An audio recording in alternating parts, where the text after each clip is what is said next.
धान बैठवाई गीत। नदिया किनारे टेंगनहार माचिया नदिया किनारे टेंगनहार माचिया रियू का जरवा दी है ठाड़ी लड़ी गाय से हरियू का जरवा दी है ठाड़ नहीं न लड़ी गए। नदिया किनारे टेंगनहार माचिया नदिया किनारे टेंगनहार माचिया से हरियू का जरवा दी है ठाड़ नहीं न लड़ी गए। से हरियू का जरवा दी है ठाड़ नहीं न लड़ी गए। से हरी चली है अपने नैहरवा से हरी जो चलली है अपने नैहरवा गनौ चले है ससुरार नहीं न लड़ी गे।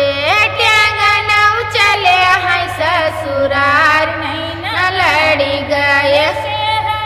चरवा दी है ठाड़ नहीं न लड़ी गए। से हरी चरवा दी है ठाड़ नहीं न लड़ी गए। से हरी जो भी अटाई मैया रे बहिनिया से हरी जो भी अटाई मैया रे बहिनिया टेंगनौ भेटाई सगसार नहीं न लड़ी गए। टेंगनौ भेटाई सार नहीं न लड़ी गए। से हरी चरवा दी है ठाड़ नहीं न लड़ी गए। से हरियू का जरवा दी है ठाड़ नहीं न लड़ी गए। हरी जवाई थी है अपना बुढ़वा से हरी जवाई थी है आंगना दुआरवा टेंगना गई